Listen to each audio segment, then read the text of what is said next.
Please welcome President Clinton and Senator Dole.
Got a couple of minutes still before we...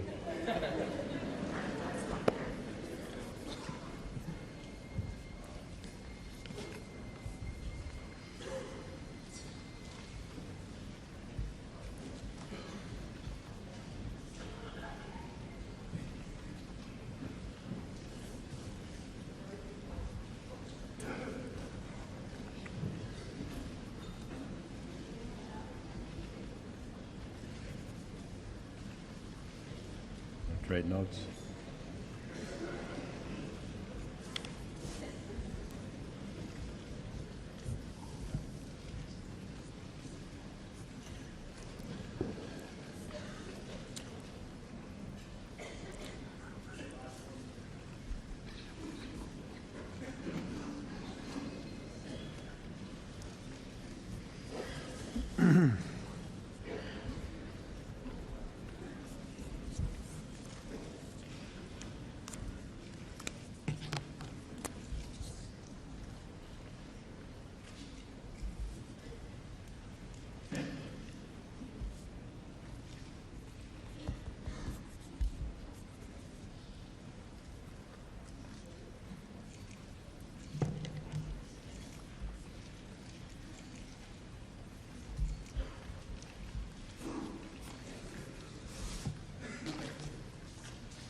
Now, Mr. President, Senator, you all, I'm sure, are aware of this. Let me remind you, when we, at 9 o'clock straight up, we go on the air, but there's a minute and 15 seconds before I actually say good evening for the networks to put us on the air and all that sort of business. So we're going to get two hard cues, and then we'll know we're on the air when I say good evening, when we're actually doing the thing, okay? But they may be getting shots and stuff before that. We're not going to leave, are we? No. I was afraid we'd give our openings and we wouldn't be able to do it again.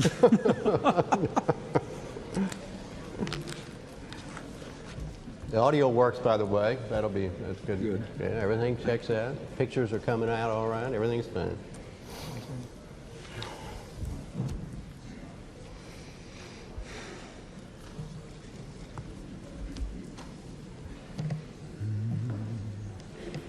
All right, 1 minute. 1 minute to silence. Not the all, not you, them.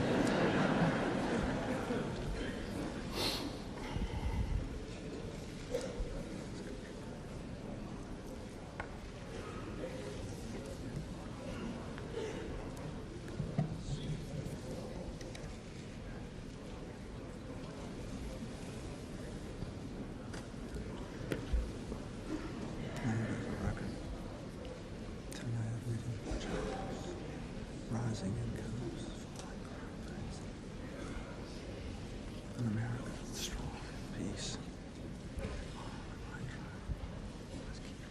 30 seconds, we're on.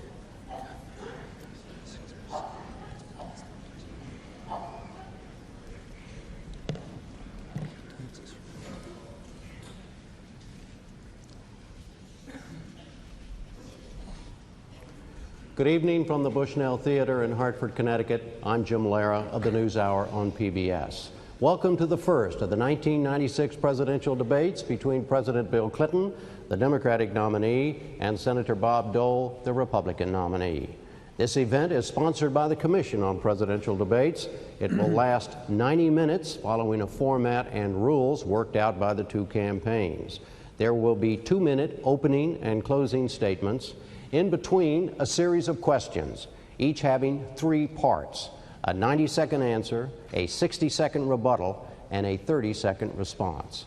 I will assist the candidates in adhering to those time limits with the help of a series of lights visible to both.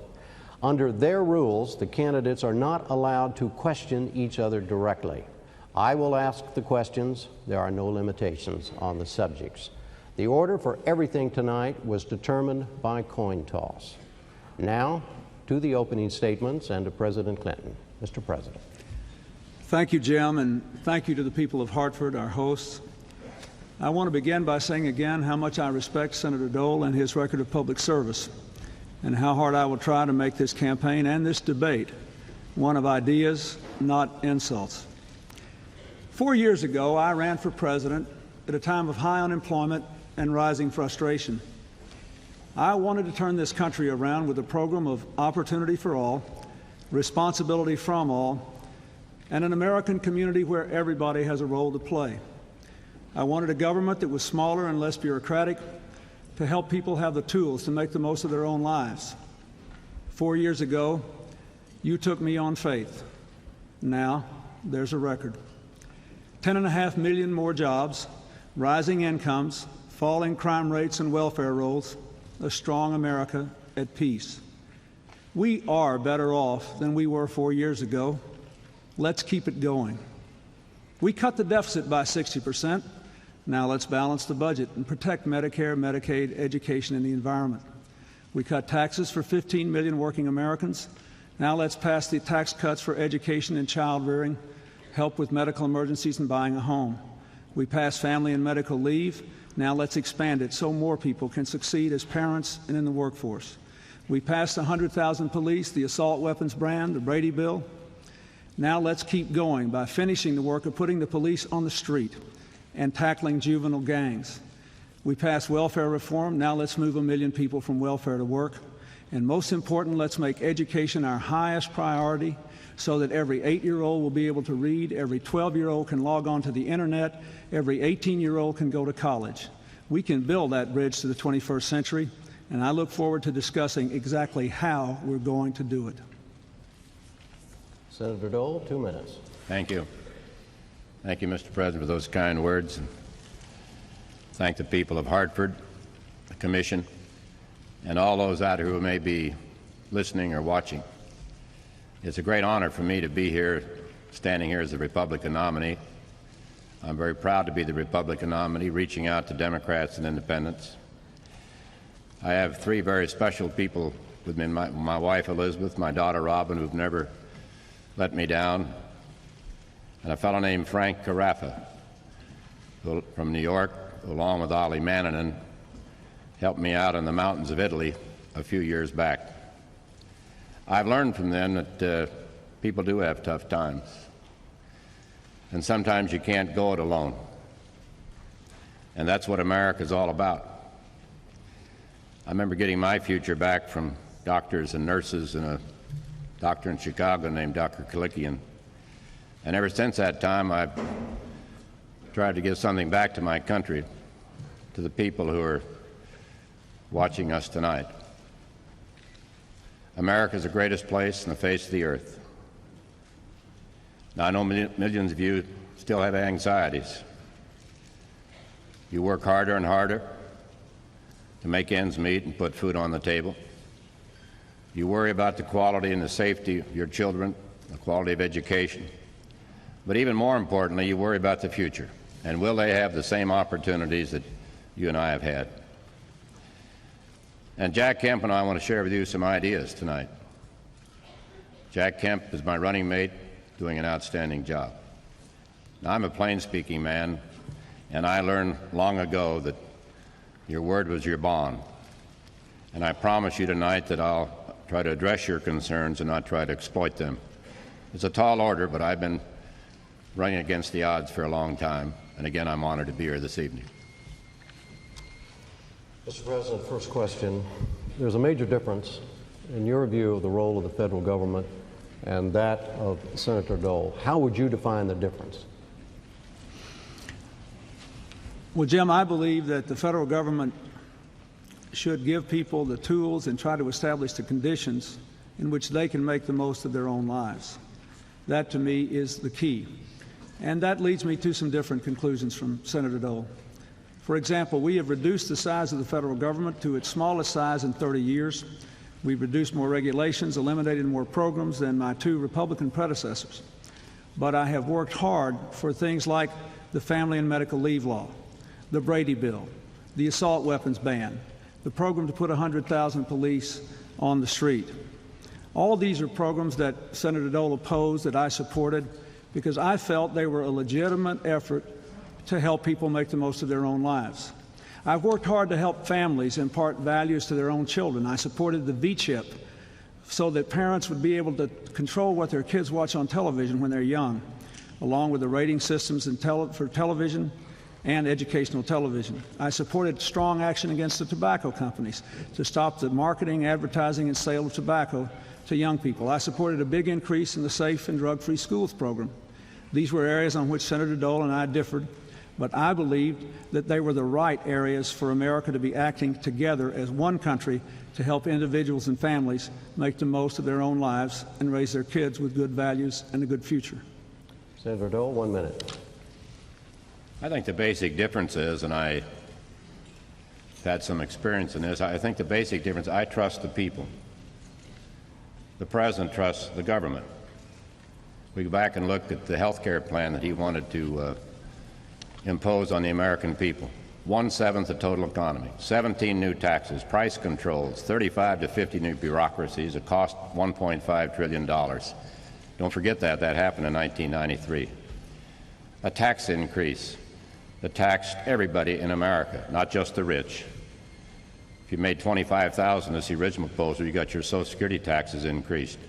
We had a BTU tax turned into a $35 billion gas tax, a $265 billion tax increase.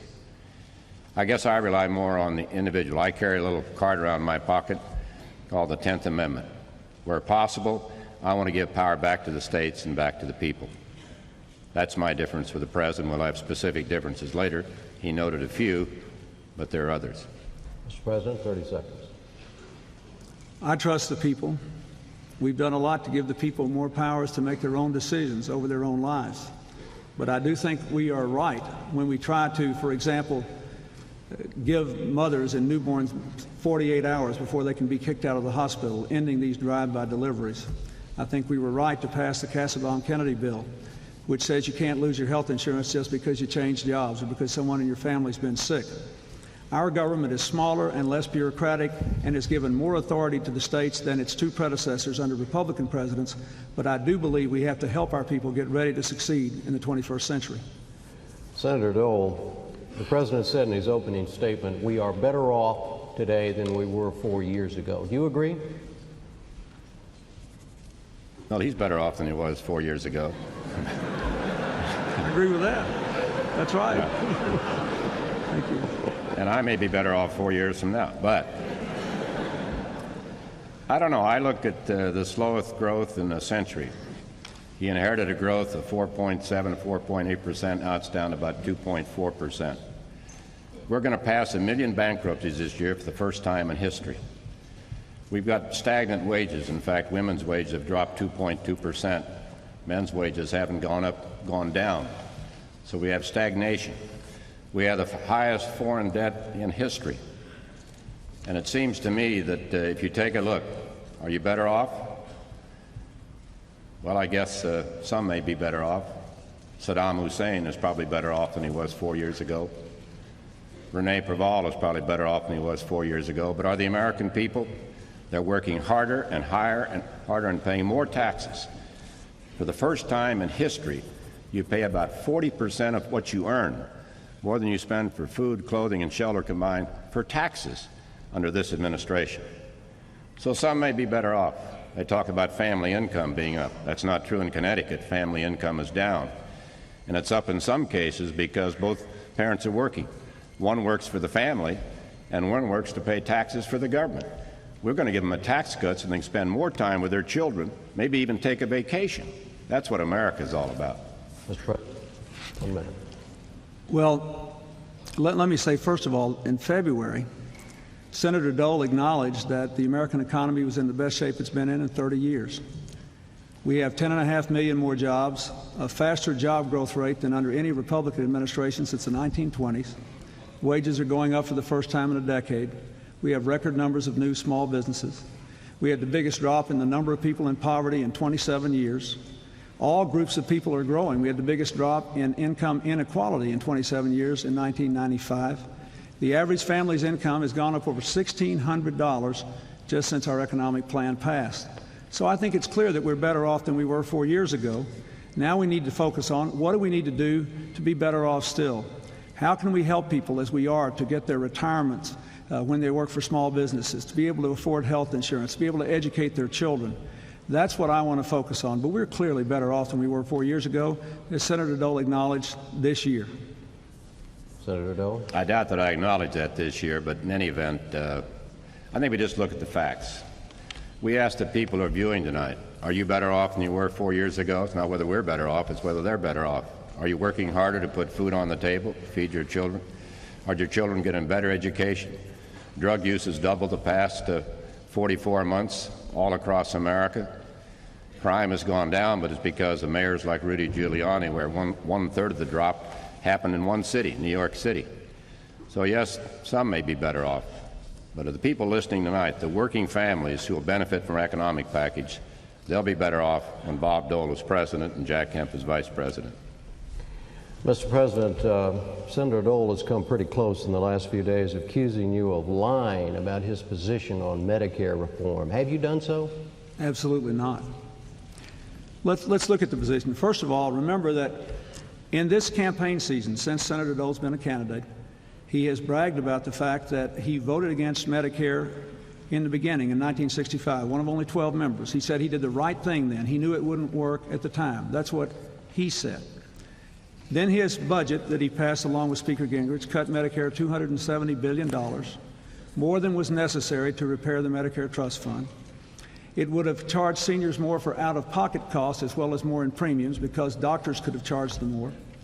The American Medical Hospital Association, the Nurses Association, the Catholic Hospital Association all said hundreds of hospitals could close and people would be hurt badly under the Dole-Gingrich Medicare plan that I vetoed.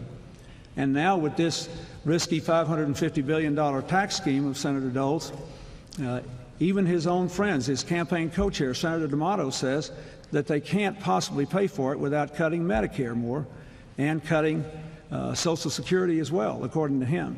Now, my balanced budget plan adds 10 years to the life of the Medicare Trust Fund, 10 years. And we'll have time to deal with the long-term problems of the baby boomers. But it was simply wrong to finance their last scheme to cut Medicare $270 billion to run the risk of it withering on the vine. We always have to reform it over the years, but we need someone who believes in it to reform it. Senator Dole?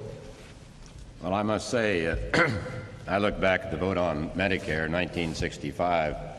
We had a program called Elder Care that also provided drugs and was means tested, so people who needed medical attention received it. I thought it was a good program. But I've supported Medicare ever since. In fact, I used to go home, my mother would tell me, said, Bob, all I've got is my Social Security and my Medicare. Don't cut it. I wouldn't violate anything my mother said. In fact, we had a conversation about our mothers one day, a very poignant conversation in the White House. I'm concerned about health care. I've had the best health care in government hospitals, Army hospitals, and I know its importance, but we've got to fix it. It's his trustees, the president's trustees, not mine, who say it's going to go broke. He doesn't fix it for 10 years. We ought to appoint a commission just as we did with Social Security in 1983 when we rescued Social Security, and I was proud to be on that commission, along with Claude Pepper, the champion of senior citizens from Florida. And we can do it again if we take politics out of it. Stop scaring the seniors, Mr. President. You've already spent $45 million scaring seniors and tearing me apart. I think it's time to have a truce. Well, let me say, first of all, I'd be happy to have a commission deal with this, and I appreciate what Senator Dole did on the '83 Social Security Commission. But it won't be possible to do if his tax scheme passes, because even his own campaign co-chair, Senator D'Amato, says he'll have to cut Medicare even more than was cut in the bill that I vetoed. I vetoed that bill because it cut more Medicare and basically ran the risk of breaking up the system. My balanced budget plan puts 10 years on the Medicare. We ought to do that. Then we can have a commission. But Senator Dole's plans are not good for the country. Senator Dole, speaking of your tax plan, do you still think that's a good idea, the 15% across the board tax cut? Oh, yes, and you'll be eligible. And so will the, Me too? So will the former president. Yes. That's good. I need it. Well, the people need it. That's the point. This is not a Wall Street tax cut. This is a family tax cut. This is a Main Street tax cut. 15% across. Let's take a family making $30,000 a year. That's $1,261. Now, maybe some in this Bushnell Memorial, it's not a lot of money, but people watching tonight with a couple of kids, a working family, that's 4 or 5 months of daycare, maybe a personal computer. It may be 3 or 4 months of mortgage payments. This economic package is about families, but it's a 6-point package. First of all, it's a balanced budget amendment to the Constitution, which President Clinton defeated. He twisted arms and got 6 Democrats to vote the other way. We lost by 1 vote. It's balancing the budget by the year 2002. It's a tax cut, cutting capital gains 50%. So you can go out and create more jobs and more opportunities. It's a state tax relief. It's a $500 per child tax credit. It's about litigation reform. Now the president gets millions of dollars from the trial lawyers if I didn't like this provision. In fact, when I fell off that podium in Chico, before I hit the ground, I had a call on my cell phone from a trial lawyer saying, I think we got a case here. So, and it's also regulatory reform. So it's a good package, Mr. President. We'd like to have your support. Mr. President? Well, here's the problem with it. It sounds very good, but there's a reason that 500 economists, including 7 Nobel Prize winners, and business periodicals like Business Week, and even Senator Dole's friend, Senator Warren Rudman, former Republican senator from New Hampshire, says that it's not a practical program. It's a $550 billion tax scheme that will cause a big hole in the deficit, which will raise interest rates and slow down the economy and cause people to pay more for home mortgages, car payments, credit card payments, college loans, and small business loans. It's not good to raise the deficit. We've worked too hard to lower it. It'll actually raise taxes on 9 million people, and in addition to that, it will force bigger cuts in Medicare, Medicaid, education, and the environment than the ones that he and Mr. Gingrich passed that I vetoed last year. So it sounds great, but our targeted tax cut for education, child rearing, health care, and home buying, which is paid for in my balanced budget plan, something that he has not done, certified by the Congressional Budget Office, that's the right way to go. Senator Dole? The President wants to increase spending 20% over the next 6 years. I want to increase spending 14%. That's how simple it is. I want the government to pinch pennies for a change instead of the American families. We're talking about 6 percentage points over 6 years. And with that money, you give it back to the working people. You also provide opportunity scholarships so low-income parents will have the same choice that others have in sending their children to better schools. And it will work. And when it does work, Mr. President, I know you'll congratulate me. Mr. President, the Senator mentioned trial lawyers and campaign. That means campaign financing. How do you personally avoid being unduly influenced by people who give you money or give you services in your campaigns? Well, I try to articulate my positions as clearly as possible, tell people what I stand for, and let them decide whether they're going to support me or not. The Senator mentioned the trial lawyers. In the case of the product liability bill, which they passed and I vetoed, I think that's what he's talking about. I actually wanted to sign that bill, and I told the people the Congress, exactly what kind of bill I would sign. Now, a lot of the trial lawyers didn't want me to sign any bill at all, but I thought we ought to do what we could to cut frivolous lawsuits. But they wouldn't make some of the changes that I thought should be made. Now, let me just give you an example.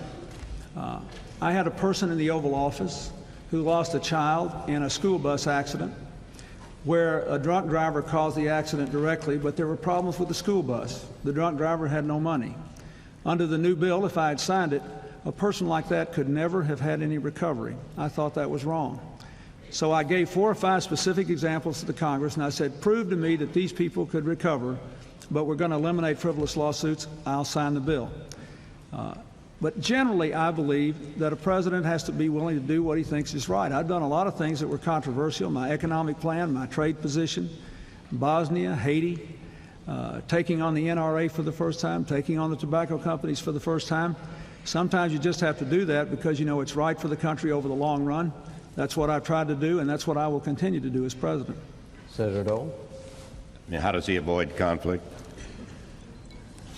Well, I don't know in the case of the trial lawyers. When I look at the trial lawyers, I mean, you're a few million short. You run out to Hollywood and pick up 2 to 4 million. And organized labor comes to Washington, D.C. and puts 35 million into the pot. Now, if these aren't special interests, then I've got a lot to learn. I was there for a while before I left on June the 11th. The trial lawyers, I don't, you know, my wife's a lawyer. We're the only 2 lawyers in Washington trust each other. But we're lawyers. I like lawyers. I don't dislike trial lawyers.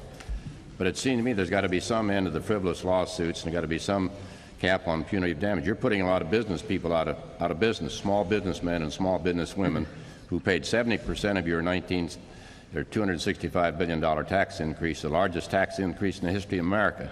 I said that one day, and Pat Moynihan, a Democrat, said no. He said in the history of the world. So I modified it, the largest tax increase in the history of the world. And it seems to me that there's a problem there, Mr. President. And I will address you as Mr. President. You didn't do that with President Bush in 1992. Mr. President? Let me say, first of all, I signed a tort reform bill that dealt with civilian aviation a couple of years ago. I proved that I will sign reasonable tort reform. Secondly, Senator Dole had some pretty harsh comments about special interest money. But it wasn't me who opposed what we tried to do to save the lives of children who are subject to tobacco, and then went to the tobacco growers and bragged about standing up for the federal government when we tried to stop the advertising, marketing, and sales of tobacco to children. And it wasn't me that let the polluters actually come into the halls of Congress, into the rooms, and rewrite the environmental laws. That's what Speaker Gingrich and Senator Dole did, not me. That's not true. So I believe that we should take a different approach to this and talk about how we stand on the issues instead of trying to characterize each other's motivations. I think Senator Dole and I just honestly disagree.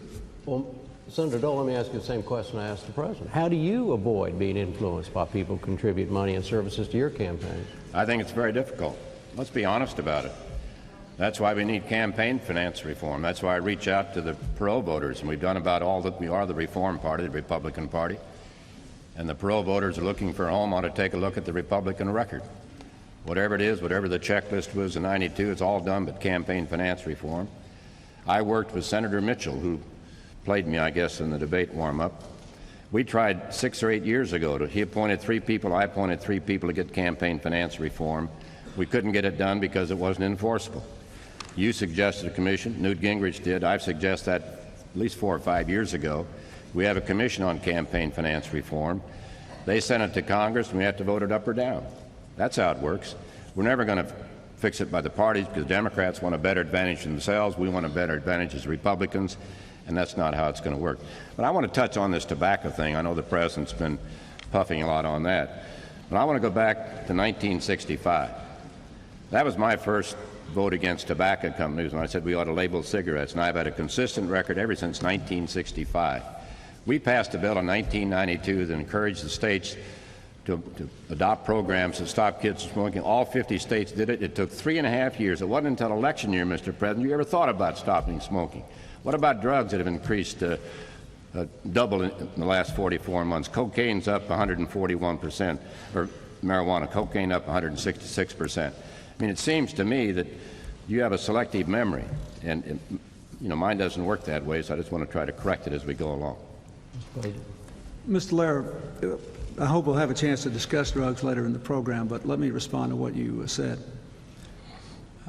I agree that too many incumbent politicians in Washington in both parties have consistently opposed campaign finance reform. That was certainly the case from the minute I got there.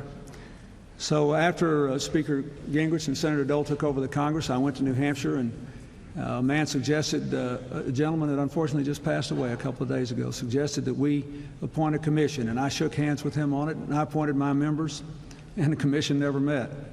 And then Senator Dole's ardent supporter, Senator McCain, who's out there today, along with Senator Feingold, sponsored a campaign finance reform proposal. I strongly supported it, and members of Senator Dole's own party in the Senate killed it, and he was not out there urging them to vote for the McCain-Feingold bill.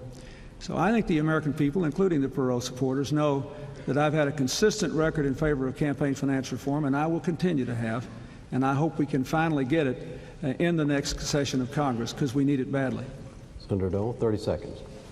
Well, on campaign reform itself, we're going to get it when we have a bipartisan commission. Take it out of politics, get people who don't have any interest in politics but understand the issue, and let them make a recommendation to Congress. No, we're not kidding anybody, Mr. President.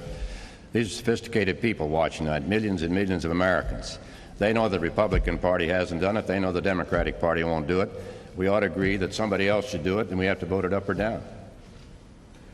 Mr. President, the senator mentioned drugs. He's suggested in the past that you bear some responsibility for the rise in drug use of teenagers in the United States. Is he right? Well, Jim, I think every American in any position of responsibility should be concerned about what's happened. I am. But let's look at the overall record. Overall in America, cocaine use has dropped 30% in the last 4 years, casual drug use down 13%. The tragedy is that our young people are still increasing their use of drugs, up to about 11% total with marijuana, and I regret it. Let me tell you what I've tried to do about it.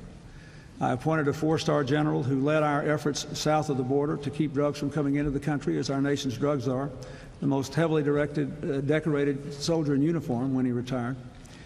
We submitted the biggest drug budget ever. We have dramatically increased control and enforcement at the border. We supported a crime bill that had 60 death penalties, including the death penalty for drug kingpins. And I supported a big expansion in the Safe and Drug-Free Schools program to support things like the DARE program, because I thought all those things were very important. Do I think that I bear some responsibility for the fact that too many of our children still don't understand drugs are wrong, drugs can kill you? Even though I have consistently opposed the legalization of drugs all my public life and worked hard against them, I think we all do, and I hope we can do better. I don't think this issue should be politicized, because my record is clear, and I don't think Senator Dole supports youth using drugs. I think we just have to continue to work on this until those who think it isn't dangerous and won't kill them and won't destroy their lives get the message and change. Senator? Well, again, you're very selective, Mr. President. You don't want to politicize drugs, but it's already politicized Medicare and go out and scare senior citizens and other vulnerable groups, veterans and people who get Pell Grants and things of this. I mean, you say we've done all these bad things, which isn't the case. But it seems to me the record is clear. The record is pretty clear in Arkansas. When you're governor, drug use doubled. You resisted the appointment of a drug czar there because you thought it might interfere with treatment. But here you cut the drug czar's office 83%. You cut interdiction substantially. I mean, that's what I want to stop it from coming across the border. And in my administration, we're going to train the National Guard to stop it from coming across the border. This is an invasion of drugs from all over the world, and we have a responsibility. You had a surgeon, or before General McCaffrey, you had a lady who said we ought to consider legalizing drugs. Is that the kind of leadership we need? And I won't comment on other things that have happened in your administration or your past about drugs. But it seems to me the kids ought to, they started, they ought to stop and just don't do it. Mr. President? Let me say again, we did have a drug czar in Arkansas, but he answered to the governor, just like this one answers to the president. That's what I thought we ought to do. Secondly, Senator Dole, you voted against the crime bill that had the death penalty for drug kingpins in it, and you voted to cut services to 23 million school children under the Safe and Drug-Free Schools Act. I don't think that means you're soft on drugs. We just have a different approach. But let me remind you that my family has suffered from drug abuse. I know what it's like to see somebody you love nearly lose their lives, and I hate drugs, Senator. We need to do this together, and we can.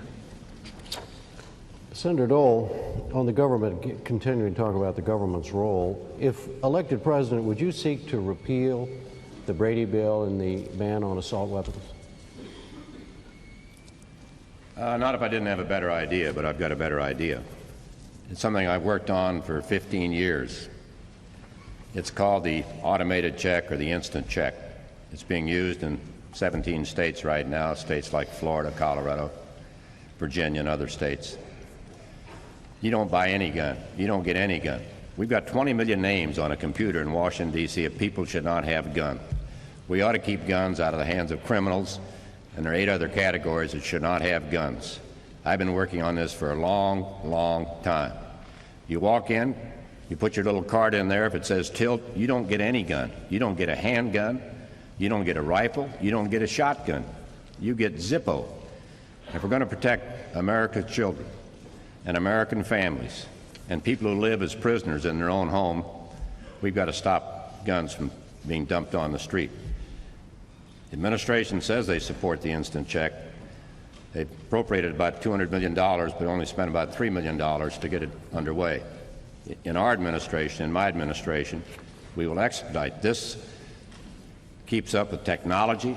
It keeps guns out of the hands of people who should not have guns. That is the bottom line. And I believe it's a good idea, has strong bipartisan support, and perhaps that's another thing we can depoliticize. You talk about the Brady bill. There's only been 1 prosecution under the Brady bill, only 1 under the assault weapon ban, and only 7 under the Brady bill that you talk about all the time. And on the assault weapon bans, out of 17 weapons that were banned, only 6 banned now because 11 have been modified and they're back on the street. Let's get together on this instant check, because that will really make a difference. Mr. President.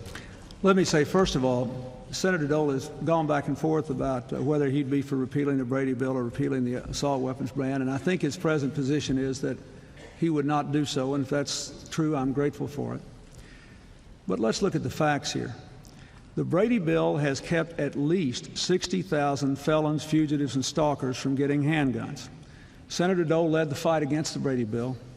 He tried to keep it from coming to my desk. He didn't succeed, and I signed it, and I'm glad I did. Then when we had the assault weapons ban in the Senate, Senator Dole fought it bitterly and opposed the entire crime bill and almost brought the entire crime bill down because the National Rifle Association didn't want the assault weapons ban, just like they didn't want the Brady bill. But 2 years later, nobody's lost their handguns, their rifles. We've expanded the Brady bill to cover people who beat up their spouses and their kids, and this is a safer country. So I'm glad I took on that fight, and I believe, with all respect, I was right and he was wrong. Well, the President doesn't have it quite right. I mean, it seemed to me that the time that the assault weapon ban was not effective, that's history. As I've told the NRA, that's history. You're not going to worry about it anymore. I'm not going to worry about it anymore. Let's do something better. Let's stop, playing the political game, Mr. President, talking about this and this. You add up all the states that have used the instant check and how many weapons they've kept out of the hands of criminals, it would far surpass the number you mentioned. So in my view, if you want to be protected, you ought to vote for Bob Dole, and we'll get the instant check passed, and we'll keep guns out of the hands of criminals.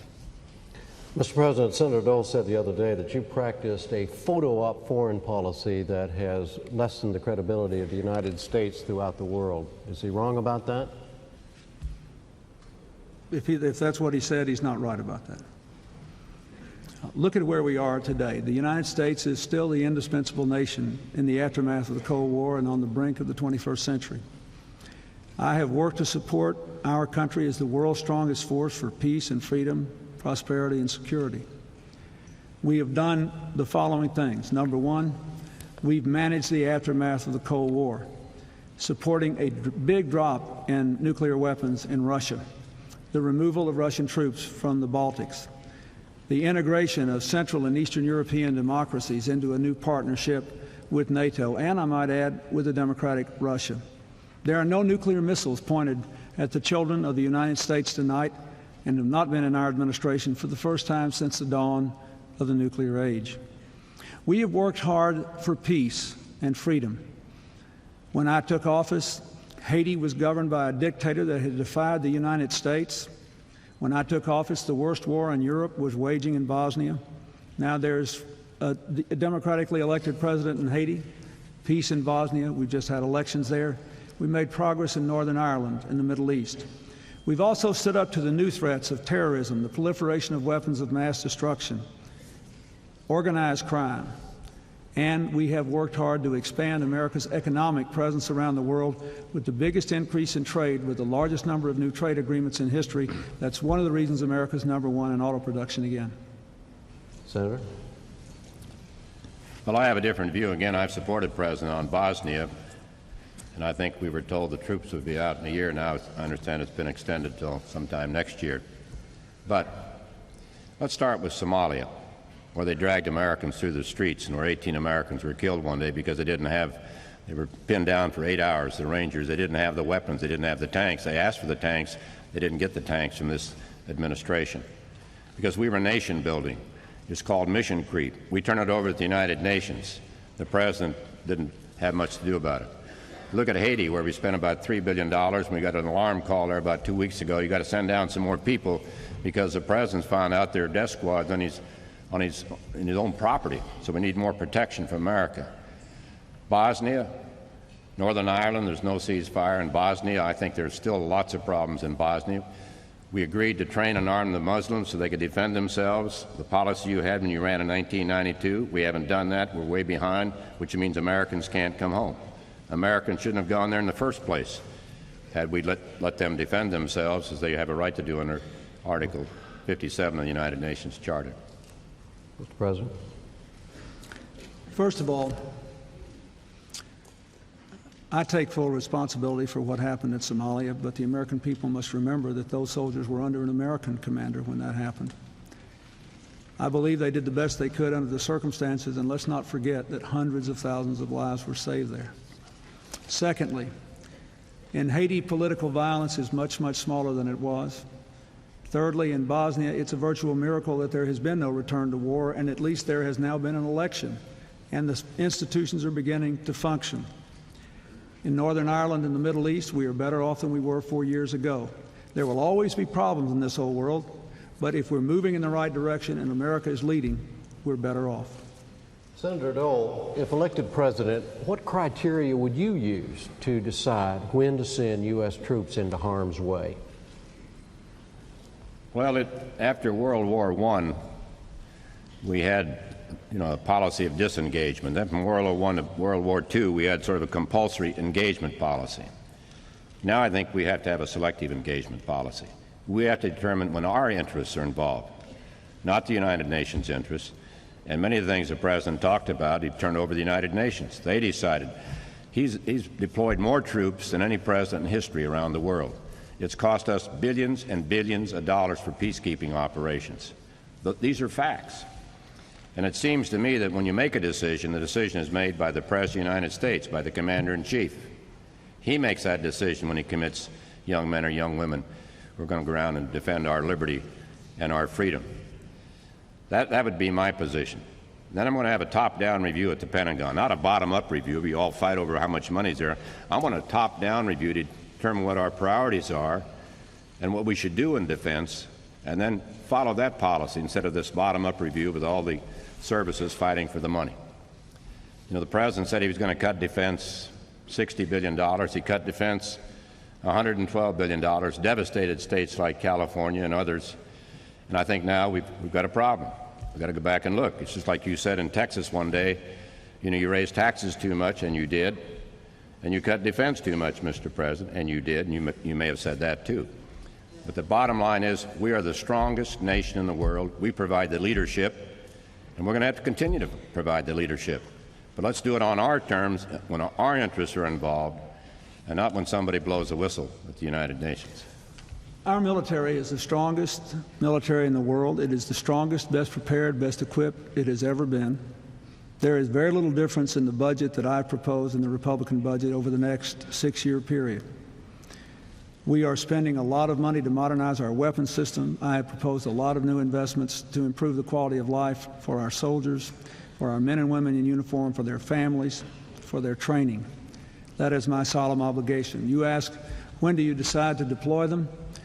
The interests of the American people must be at stake. Our values must be at stake. We have to be able to make a difference. And frankly, we have to consider what the risks are to our young men and women in uniform. But I believe the evidence is that our deployments have been successful in Haiti, in Bosnia. when we moved to Kuwait to repel Saddam Hussein's threatened invasion of Kuwait, when I have sent the fleet into the Taiwan Straits, when we've worked hard to end the North Korean nuclear threat. I believe the United States is at peace tonight in part because of the disciplined, careful, effective deployment of our military resources. Senator Dole. Well, I failed to mention North Korea and Cuba a while ago. You look at North Korea, where they have enough plutonium to build 6 nuclear bombs, where we've sort of distanced ourselves from our allies, South Korea. They lost about 1 million people in the war, the Korean War, the forgotten war. We lost 53,000 Americans. We shouldn't be doing any favors for North Korea. It's a closed society. We don't have any inspection. We don't know whether it's going to work or not. But we keep giving them these incentives. Some would call them something else. Incentives. We don't know what's going to happen. Here we have Cuba 90 miles from our shores. And what have we done? We passed a law that gave people a right to sue, and the president postponed it for 6 months. I mean, it seemed to me if you want to send a signal, you've got to send a signal, Mr. President. The sooner the better off will be if we put tougher sanctions on Castro, not try to make it easier for him. Mr. President, what is your attitude toward Cuba and how Cuba should be treated? Well, first of all, for the last 4 years, we have worked hard to put more and more pressure on the Castro government to bring about more openness and a move toward democracy. In 1992, before I became president, Congress passed the Cuba Democracy Act, and I enforced it vigorously. We made the embargo tougher, but we increased contacts people to people with the Cubans, including direct telephone service, which was largely supported by the Cuban American community. Then Cuba shot down 2 of our planes and murdered 4 people in international airspace. They were completely beyond the pale of the law, and I signed the Helms-Burton legislation. Senator Dole is correct. I did give about 6 months before the effective date of the act for lawsuits can actually be filed, even though they're effective now and can be legally binding, because I want to change Cuba. And the United States needs help from other countries. Nobody in the world agrees with our policy on Cuba now, but this law can be used as leverage to get other countries to help us to move Cuba to democracy. Every single country in Latin America, Central America, and the Caribbean is a democracy tonight but Cuba. And if we stay firm and strong, we will be able to bring Cuba around as well. Well, that's the point I made. We have to be firm and strong, and I hope that will happen. It will happen starting next January, and maybe it can happen the balance of this year. We have not been firm and strong. You look at the poor people who still live in Cuba. It's a haven for drug smugglers, and we don't have a firm policy when it comes to Fidel Castro. In my view, the policy has failed. So Congress passes a law, the president signs it like he does a lot of things, but like welfare reform, well, I'm going to sign it, but I'm going to try to change it next year. I mean, a lot of these election year conversions, the president talking about all the drug money and all the other things, all this anti-smoking campaign, all happened in 1996. And I think the people viewing out there ought to go back and take a look at the record. When he fought a balanced budget amendment, when he gave you that biggest tax increase in history, when he tried to take over your health care system, when he fought regulatory reform that cost the average family $6,000 to $7,000 a year. This is serious business. It's about your family. It's about your business. And in this case, it's about a firmer policy with Cuba. There were several off-the-subject whoppers in that litany. Let me just mention, Senator Dole voted for $900 billion in tax increases. His running mate, Jack Kemp, once said that Bob Dole never met a tax he didn't hike. And everybody knows, including the Wall Street Journal, hardly a friend of the Democratic Party or this administration, that the '82 tax increase he sponsored in inflation-adjusted dollars was the biggest tax increase in American history. So we ought to at least get the facts out here on the table so we can know where to go from here. Senator Dole, you mentioned health reform several times. What do you think should be done about the health care system? Let me first answer that question about the 1982 tax cut. You know, we were closing loopholes. We were going after big corporations. I know you probably would oppose it, Mr. President, but I think we should have a fair system and a flatter system, and we'll have a fair, flatter system, and we're going to make the economic package work. Health care, well, we finally passed the Casabon bill. The president was opposed to it in 1993. He wanted to give us this big system that took over about 1/7 the economy, that put on price controls, created all these state alliances. It would cost $1.5 trillion. and force people into managed care, whether they want it or not. Most people want to see their own doctor. They're going to see their own doctor when Bob Dole is president. We won't threaten anybody. So we passed the Kennedy bill. That'll cover about 20 to 25 million people. We've been for that for 4, 5, or 6 years. The president held it up. And even when it finally got near passage, Senator Kennedy held it up for 100 days because he wasn't satisfied with one provision. But it will cover pre-existing condition. If you change your job, you're going to be covered. So there are a lot of good things in this bill that we should have done instead of trying this massive takeover by the federal government. But then, of course, they had a Democratic Congress, and they didn't want to do that. Instead, we got a Republican Congress. We finally got action, and I'm very proud of my colleagues in the Republican Party for getting that done. It means a lot to a lot of people watching us tonight. Well, that sounds very good, but it's very wrong. Senator Dole remembers well that we actually offered not to even put in a health care bill in 1994, 93, but instead to work with the Senate Republicans and write a joint bill. And they said no, because they got a memo from one of their political advisors saying that instead they should characterize whatever we did as big government and make sure nothing was done to aid health care before the '94 elections so they could make that claim. Well, maybe we bit off more than we could chew, but we're pursuing a step-by-step reform now. The Kennedy-Kassebaum bill that I signed will make it possible for 25 million people to keep their health insurance when they change jobs or when somebody in their family's been sick. I signed a bill to stop these drive-by deliveries where insurance companies can force people out of the hospital after 24 hours. And I vetoed Senator Dole's Medicare plan that would have forced a lot of seniors into managed care and taken a lot more money out of their pockets and led to Medicare withering on the vine. Well, many of the provisions in the Kassebaum bill were provisions of my provisions, like deductions for long-term care, making certain that self-employed people who are watching tonight can deduct not 30%, but 80% of you pay for premiums. You can also deduct long-term care now. So it's a good start. I think there's another. We're even looking at our tax cut proposal, our economic package. There may be a way there to reach out to the uninsured, because there are a lot of uninsured people in this country, particularly children, that should be covered. Another way you can do is to expand Medicaid. In America, no one will go without health care. No one will go without food. Senator, go ahead and finish your sentence. Sorry. Food. Food.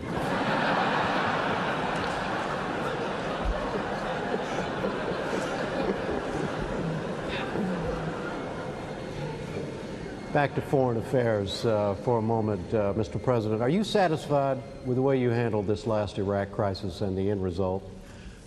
Well, I believe that we did the appropriate thing under the circumstances. Saddam Hussein is under a UN resolution not to threaten his neighbors or repress his own citizens. Unfortunately, a lot of people have never been as concerned about the Kurds as the United States has tried to be, and we've been flying an operation to protect them out of Turkey for many years now. What happened was one of the Kurdish leaders invited him to go up north. But we felt, since the whole world community had told him not to do it, that once he did it, we had to do something. We did not feel that I certainly didn't feel I should commit American troops to throw him out of where he had gone, and that was the only way to do that. So the appropriate thing strategically to do was to reduce his ability to threaten his neighbors. We did that by expanding what's called the no-fly zone, by increasing our allies' control of the airspace now from the Kuwait border to the suburbs of Baghdad. Was it the right thing to do? I believe it was. Is it fully effective? Did it make him withdraw from the north? Well, he has a little bit, and I hope he will continue. We have learned that if you give him an inch, he'll take a mile. We had to do something, and even though not all of our allies supported it at first, I think most of them now believe that what we did was an appropriate thing to do. Senator Dole. Well, the president's own CIA director says that Saddam is stronger now than he was. And I don't understand extending the no-fly zone in the south when the trouble was in the north. And what we've done during the Bush administration, the Kurds were at the State Department negotiating, trying to work their differences out. Now we've got all thousands and thousands of refugees. We've been shipping, I guess, 3,000 Kurds to Guam. It involves Turkey, and it's a real problem, and Saddam is probably stronger than he ever was. We shot, what, 44 cruise missiles? They're worth about $1.2 million apiece, and hit some radar that repaired in a couple of 3 days. Did we inflict any damage? No. Do we have any of our allies helping? Well, we have Great Britain. They're always very loyal to us, and I appreciate that. And of course, Kuwait, even though they had to find out they had 5,000 troops coming, they didn't even understand that. We had to get their permission. The bottom line is we went in there alone. We're supposed to be operating under UN resolution. We did it without any of our allies that helped us in the Gulf. Senator Dole has 2 or 3 times before tonight criticized me for working with the UN. Now I'm being criticized for not working with the UN. It's not the UN. Sometimes the United States has to act alone, or at least has to act first. Sometimes we cannot let other countries have a veto on our foreign policy. I could not send soldiers into the north of Iraq. That would have been wrong. I could reduce Saddam Hussein's ability to threaten Kuwait and his other neighbors again. That's what I did. I still believe it was the right thing to do.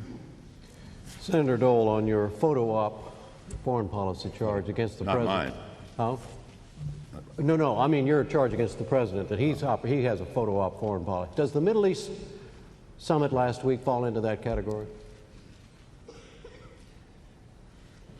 Well, there were some good pictures, but does it fall in that category? I don't know. I want to be very serious. I've supported the president when I thought he was right on Bosnia.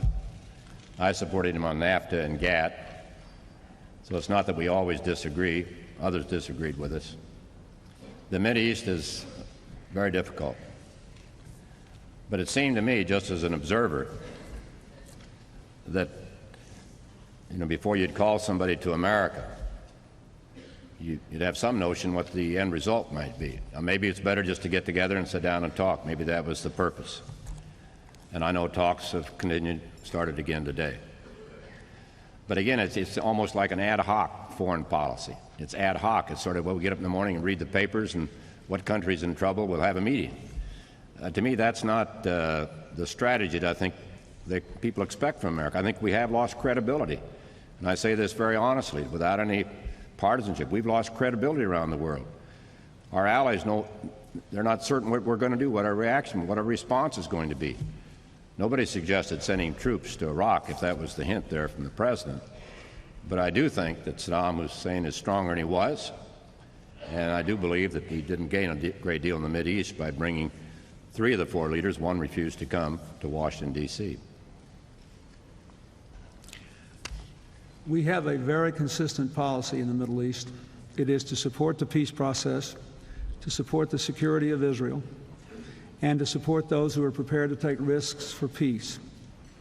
It is a very difficult environment. The feelings are very strong. There are extremists in all parts of the Middle East who want to kill that peace process. Prime Minister Rabin gave his life because someone in his own country literally hated him for trying to bring peace. I would like to have had a big organized summit, but those people were killing each other rapidly. Innocent Arab children, innocent Israeli people, they were dying. And so much trust is broken down in the aftermath of the change of government. I felt that if I could just get the parties together to say, let's stop the violence, start talking, commit to the negotiations, that would be a plus. Now today, the Secretary of State is in the Middle East, and they've started negotiations, and all those leaders promised me they would not quit until they resolved the issues between them and got the peace process going forward again. Senator Dole. Well, I was disappointed the president not call for an unconditional end to the violence. I mean, it seemed to me the violence had stopped when these leaders came to America. The killing and the tragedies had taken place, and it's unfortunate. And it is a difficult area, no doubt about it.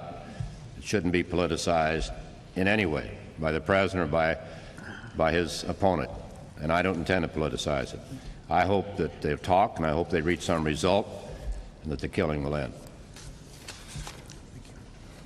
Mr. President, in your acceptance speech in Chicago, you said the real choice in this race is, quote, whether we build a bridge to the future or a bridge to the past, about whether we believe our best days are still out there or our best days are behind us, about whether we want a country of people all working together or one where you're on your own, end quote. Are you saying that you believe Senator Dole is a man of the past, and if elected president, he would lead the country backward? Well, I'm saying that Senator Dole said in his fine speech in San Diego that he wanted to build a bridge to the past. And I think I know what he meant by that. He's troubled, as I am, by some of the things that go on today. But I believe America is the greatest country in human history because we have maintained freedom and increasing prosperity by relentlessly pushing the barriers of knowledge, the barriers of the present, always moving into the future. That's why when I became president, I was determined to kind of move beyond this old stale debate that had gone on in Washington for too long to get this country moving again. And that's why we've got a country with 10.5 million more jobs and record numbers of new businesses and rising incomes and falling crime rates and welfare roll rates. That's why we're moving in the right direction. And I'm trying to emphasize that what I want to do is to continue to do that. That's why my balanced budget plan will still invest and grow this economy. That's why I want a tax cut for education and child rearing, but it's got to be paid for. That's why I want to continue the work we have done over partisan opposition to work with communities to bring that crime rate down until our streets are all safe again. These are my commitments. I am very oriented toward the future. I think this election has to be geared toward the future. I think America's best days are still ahead, but we've got to build the right bridge. Senator Dole. You know, the president reminds me sometimes of my brother Kenny, who's no longer alive, but Kenny was a great talker.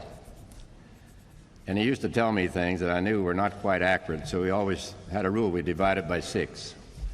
Now, maybe in your case, maybe just 2. But 11 million new jobs and everything. I mean, the president can't take credit for everything that governors are doing, or that's happening in New York City when it comes to the murder rate, and then not be responsible for the bad things that happen, whether it's drug use or something else in America. I don't fault the president or the vice president for sending their children to private schools or better schools. I applaud them for it. I don't criticize them. But why shouldn't everybody have that choice? Why shouldn't low-income Americans and low-middle-income Americans? I'm excited about it. It's going to be a big, big opportunity for a lot of people. Let me say, first of all, I'm all for students having more choices. We've worked hard to expand public school choice. In my balanced budget bill, there's funds for 3,000 new schools created by teachers and parents, sometimes by business people, called charter schools, that have no rules. They're free of bureaucracy and can only stay in existence if they perform and teach children. The ones that are out there are doing well. What I'm against is Senator Dole's plan to take money away from all the children we now help with limited federal funds and help far fewer. If we're going to have a private voucher plan, that ought to be done at the local level or the state level. But Senator Dole has consistently opposed federal help to education. He voted against student loans. He voted against my improved student loan plan. He voted against the National Service Bill, against the Head Start bill. He voted against our efforts in safe and drug-free schools. He has voted against these programs. He does not believe it. That's the issue. 90% of our kids are out there in those public schools, and we need to lift their standards and move them forward with the programs like those I've outlined in this campaign. I better correct the president. I don't know what time it is, but it's probably getting late. But I want to correct the president. All these things I voted against, they were probably part of some big package that had a lot of pork in it, or a lot of things we shouldn't have had, and we probably voted no. I've supported all the education program. I've supported Head Start. I think we ought to look at it. So I don't want anybody out there to think that we've just been voting no, no, no. Let's give low-income parents the same right that people with power and prestige have in America, and let them go to better schools. Let's turn the schools back to the teachers and back to the parents, and take it away from the National Education Association. Mr. President, what's wrong with the school choice proposal? I support school choice. I support school choice. I have advocated expansions of public school choice alternatives, and I said the creation of 3,000 new schools that we are going to help the states to finance. But if you're going to have a private voucher plan, that ought to be determined by states and localities where they're raising and spending most of the money. I simply think it's wrong to take money away from programs that are helping build basic skills for kids. 90% of them are in the public schools. To take money away from programs that are helping fund the school lunch program, that are helping to fund the other programs that are helping our schools to improve their standards. Our schools are getting better. And our schools can be made to be even better still with the right kind of community leadership and partnership at the school level. I have been a strong force for reform. And Senator, I remind you that a few years ago when I supported teacher testing law in my home state, I was pretty well lambasted by the Teachers Association. I just don't believe we ought to be out there running down teachers and attacking them the way you did at the Republican convention. I think we ought to be lifting them up and moving our children forward. And let me just say, that budget you passed that I vetoed would have cut 50,000 kids out of Head Start. It would have eliminated the AmeriCorps plan, and it would have cut back on student loans and scholarships. Now, it would have. That's a fact. That's one of the big reasons I vetoed it. We need to be doing more in education, not less. Well, the AmeriCorps program, I must say, if that's one of your successes, I wouldn't speak about it too loudly. It costs about $27,000 to pay people to volunteer. We've got 4 million young people volunteering every year. The number hasn't gone down.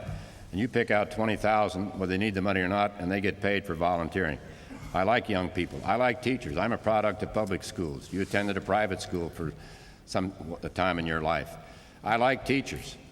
But you're not for school choice. You can't be for school choice, because this is that special interest money again. When you get 99.5% of the money, we don't know what happened to the other 0.5%. We're looking for it. Somebody got it. But it all went to Democrats. And this is part of that liberal establishment, one of those liberal things that you just can't do. You're for school uniforms and curfews, and you're opposed to truancy. Now, that's not reform, Mr. President. Why can't Landell Shakespeare in Cleveland or Pilar Gonzalez in Milwaukee give their children an opportunity to go to a better school? Some schools aren't safe. Some schools aren't even safe. And your choice is nothing. Let's give them a real choice, the kind of choice you have, and the kind of choice a lot of people have in America. If we want to stop crime and teenage pregnancy, let's start with education. First of all, Senator Dole, let's set the record straight. I was able for 2 years when I was a very young boy to go to a Catholic school, but I basically went to public schools all my life. And I've worked hard for a long time to make them better. 90% of our kids are there. It's amazing to me. You are all for having more responsibility at the local level for everything except schools, where we don't have very much money at the federal level to spend on education. We ought to spend it helping the 90% of the kids that we can help. If a local school district in Cleveland or any place else wants to have a private school choice plan like Milwaukee did, let them have at it. I might say the results are highly ambiguous, but I want to get out there and give a better education opportunity to all of our children, and that's why I vetoed the budget that you passed with $30 billion in education cuts. It was wrong, and my plan for the future is better. Senator Dole, at the Republican convention, you said the following, and I quote, "It is demeaning to the nation that within the Clinton administration, a core of the elite who never grew up, never did anything real, never sacrificed, never suffered, and never learned, should have the power to fund with your earnings their dubious and self-serving schemes," end quote. Whom precisely and what precisely did you have in mind? I had precisely in mind a lot of the people who were in the White House and other agencies who've never had any experience, who came to Washington without any experience. They're all very liberal, of course. They wouldn't be in the administration. And their idea was that they knew what was best for the American people. Now, I feel very strongly about a lot of things. I feel strongly about education. I want to help young people have an education, just as I had an education after World War II with the GI Bill of Rights, and we've had millions of young men and women in subsequent wars change the face of the nation because the government helped with their education. Now, the reason they don't have, the reason the President can't support this is pretty obvious. It's not taking anything away from schools. It's new money. It's not going to be taken away from anybody else, except we'll downsize the Department of Education. But this is a very liberal administration. This is an administration that gave you the big tax cut. This administration that tried to take over health care and impose a governmental system. This is the administration that fought regulatory reform that's putting a lot of small businessmen and small businesswomen out of business. This administration that fought the balanced budget amendment and vetoed a balanced budget and vetoed welfare reform twice. And the list goes on and on and on. That's what I had in mind. I want people in my administration, and we'll have people in my administration, who understand America. There won't be 10 millionaires and 14 lawyers in the cabinet. There'll be people with experience and people who understand America and people who've made it and know the hard knocks in life. When Senator Dole made that remark about all the elitists, young elitists in the administration, one of the young men who works for me who grew up in a house trailer looked at me and said, "Mr. President, I know how you grew up. Who is he talking about?" And you know, this liberal charge, that's what their party always drags out when they get in a tight race. It's sort of their golden oldie, you know. It's a record they think they can play that everybody loves to hear. And I just don't think that dog will hunt this time. The American people should make up their own mind. Here's the record. We cut the deficit 4 years in a row for the first time since before the Civil War. I mean, before World War II, and maybe before the Civil War, too. We've got 10.5 million new jobs. We've got record numbers of those new small businesses. We made every one of them eligible for a tax cut. We've got declining crime rates, 2 million fewer people on welfare rolls before welfare reform passed, and a 50% increase in child support, and a crime bill with 60 death penalties, 100,000 police, and the assault weapons ban. The American people can make up their mind about whether that's a liberal record or a record that's good for America. Liberal, conservative, you put whatever label you want on it. Well, I think it's pretty liberal. I'll put that label on it. I mean, you take a look at all the programs you've advocated, Mr. President. Thank goodness we had a Republican Congress there. The first thing you did when you came into office was send up a stimulus package. Say, we got a little pork we want to scatter around America, $16 billion. And even some in your own party couldn't buy that. I remember talking to you by the telephone. I'm not even certain you were too excited about it. I'll never repeat what I talked to the President about, but in any event, we saved the taxpayers $16 billion. And then came some other programs, and then came health care, and then came the tax increase.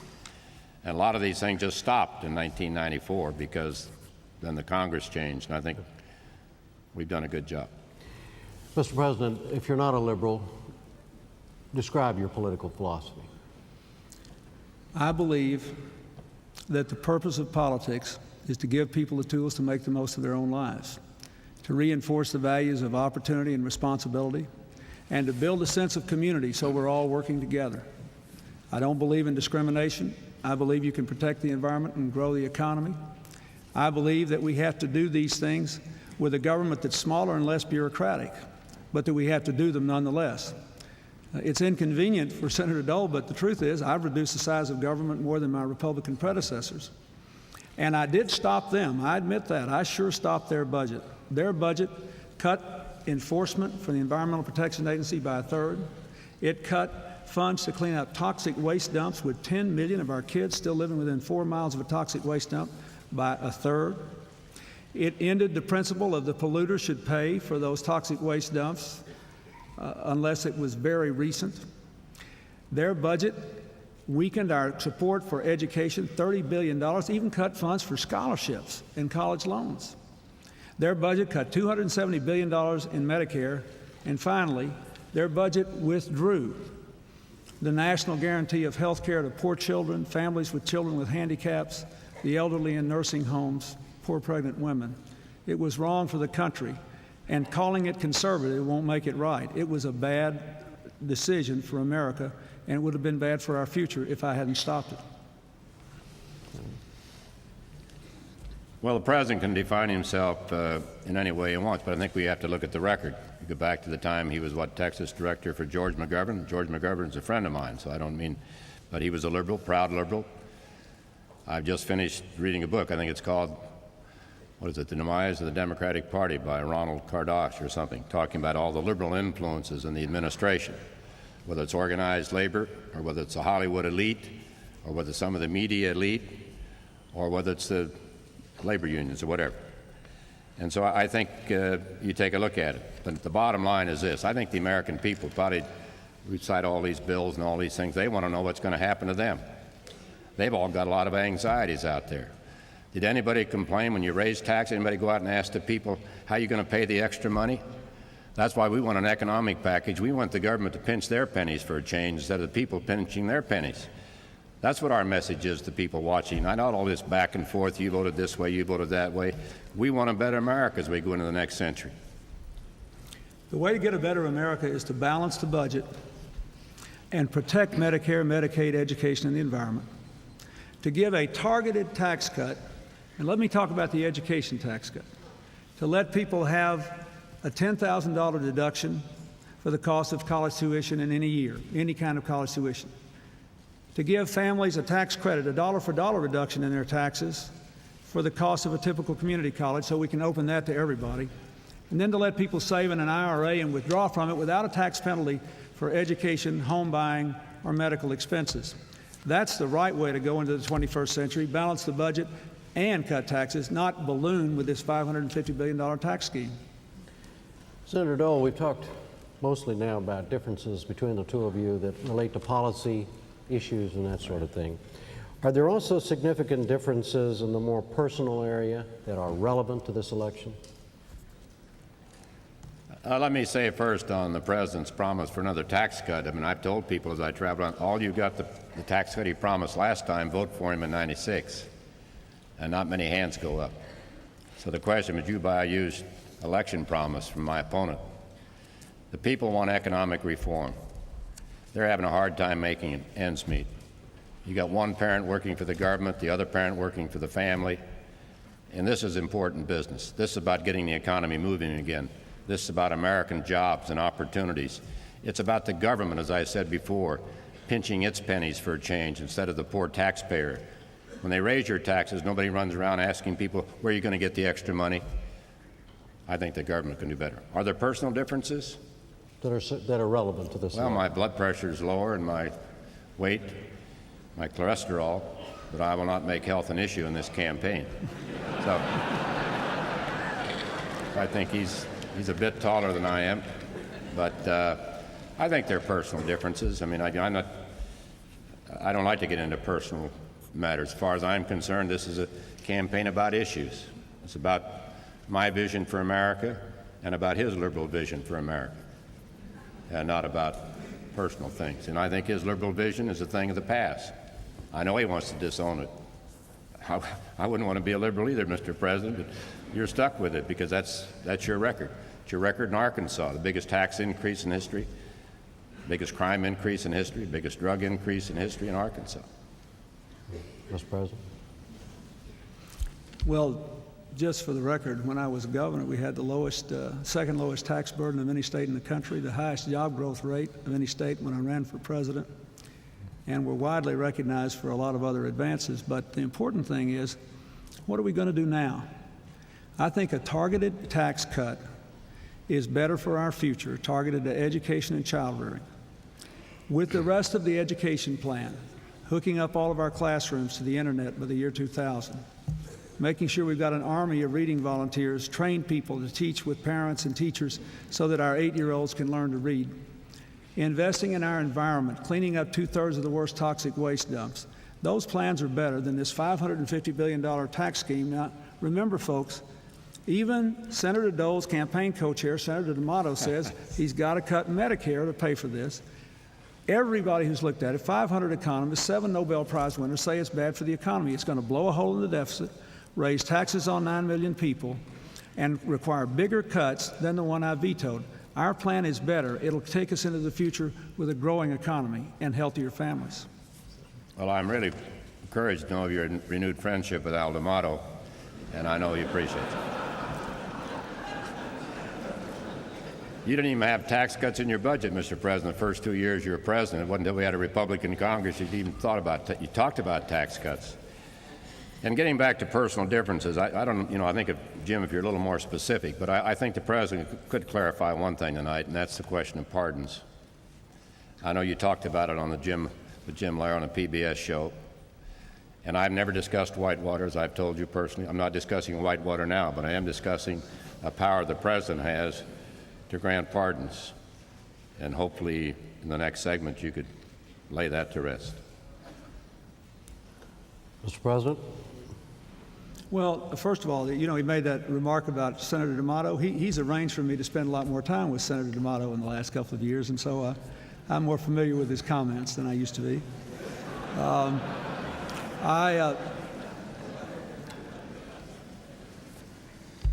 Let me say what I've said already about this pardon issue. This is an issue they brought up. There's been no consideration of it, no discussion of it. I'll tell you this, I will not give anyone special treatment, and I will strictly adhere to the law, and that is what every president has done, as far as I know, in the past. But whatever other presidents have done, this is something I take seriously, and that's my position. But it seemed to me the President shouldn't have any comment at all, particularly where it's someone where you've had business dealings. I mean, you may be sending a signal. I don't know. I'm not questioning anybody. But as the President of the United States, when somebody asks you about pardons, you say no comment, period. and I think he made a mistake. And I think when you make a mistake, you say, I made a mistake. But apparently his position hasn't changed. So if there are other specific areas, but beyond that, I haven't gotten into any of these things, as the President knows. We've had that discussion.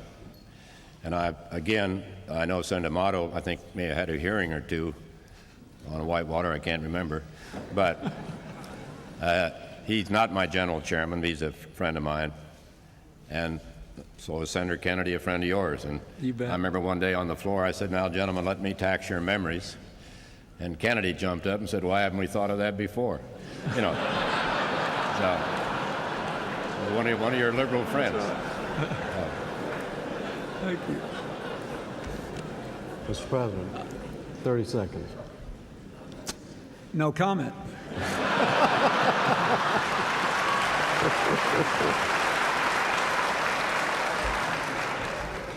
What's the subject matter? Senator Dole, if you could single out one thing that you would like for the voters to have in their mind about President Clinton on a policy matter or a personal matter, what would it be? Something to know about him, understand it, and appreciate it. See, if I say anything, it's going to be misconstrued. I don't think there's even a race between the two. It's about our vision for America. I happen to like President Clinton personally. I'm addressing him all evening with Mr. President. I said in 1992 he didn't extend that courtesy of President Bush. But I respect the presidency. I've served under a number of presidents. They all have their strengths and they all have their weaknesses. So I'd rather talk about my strengths. I think I have my strengths. I think the best thing going for Bob Dole is that Bob Dole keeps his word. It's a question between trust and fear, and I would say, I think, Mr. President, about all you've got going in this campaign is fear. You're spending millions and millions of dollars in negative ads frightening senior citizens. I know this to be a fact because I had one tell me last week, Senator, don't cut my Medicare. I'm trying to save your Medicare, just as I rescued Social Security with a bipartisan commission. I have relatives on Medicare. I used to sign welfare checks for my grandparents. I know all about poverty and all about need and all about taking care of people, and that's been my career in the United States Senate. And I'll keep my word on the economic package. If I couldn't cut taxes and balance the budget at the same time, I wouldn't look you in the eye tonight in your living room, wherever you may be, and say that this is good for America. People will tell you who served with Bob Dole, would agree or disagree, he kept his word. That's what this race is all about. I'd like the American people to know that I have worked very hard to be on their side and to move this country forward, and we're better off than we were 4 years ago. But the most important thing is my plan for the 21st century is a better plan. A targeted tax cut, a real commitment to educational reform, a deep commitment to making welfare reform work with incentives to the private sector to move people from welfare to work. Now we have to create those jobs now that we're requiring people to go to work. A commitment to continuing step-by-step health care reform, with the next step helping people who are between jobs to access health care and not lose it just because they're out of work for a while. A commitment to grow the economy while protecting the environment. That's what I'd like them to know about me, that I've gotten up every day and worked for the American people and worked so that their children could have their dreams come true. And I believe we've got the results to show we're on the right track. The most important thing is I believe we've got the right ideas for the future. And I like Senator Dole. You can probably tell we like each other. We just see the world in different ways, and you folks out there are going to have to choose who you think is right. Well, I'd say that, the first homeless bill in the Senate was the Dole-Byrd bill, part of the Byrd-Dole bill. I can't remember who was in control then. I remember working with Senator Ribicoff in Connecticut on the hospice program. We now have 2,500 hospices. As I said, I've worked all my life while I was in the Congress. I left on June the 11th because I wanted the American people to know that I was willing to give up something.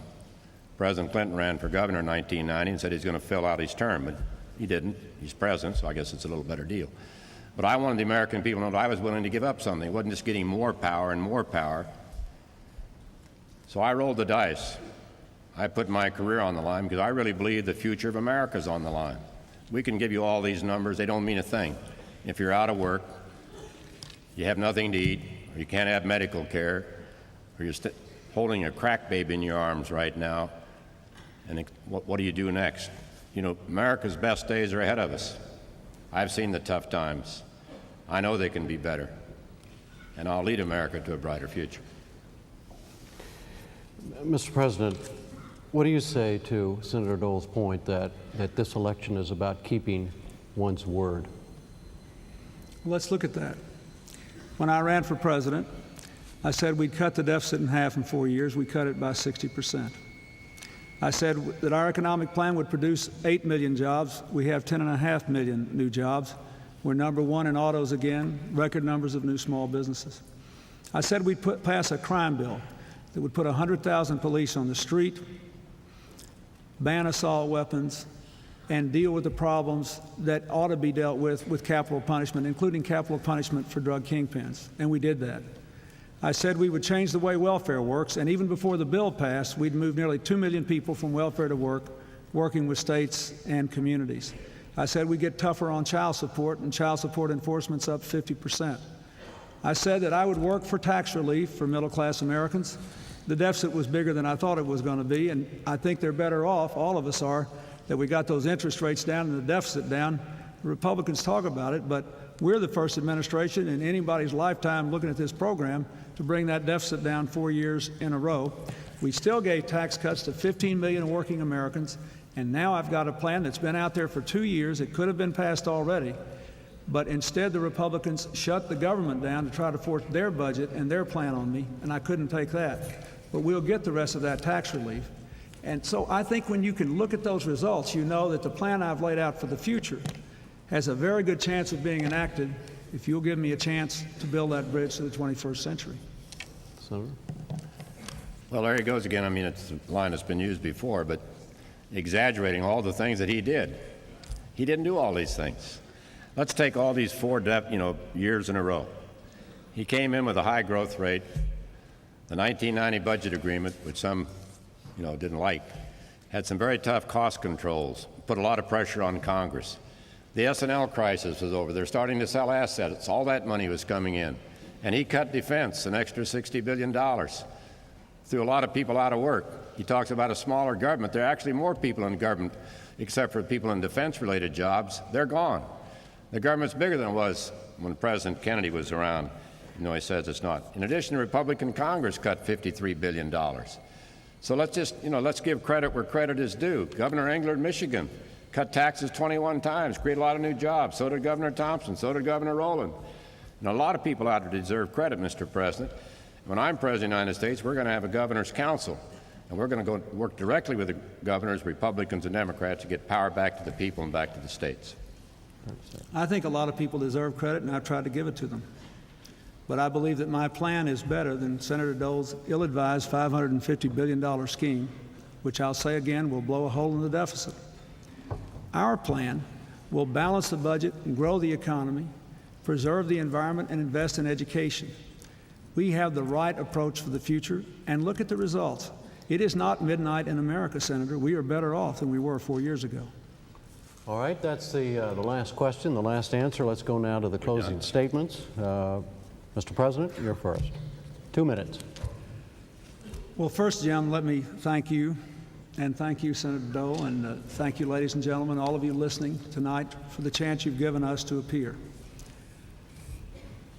I want to say in the beginning that I am profoundly grateful for the chance that you have given me to serve as president for the last 4 years.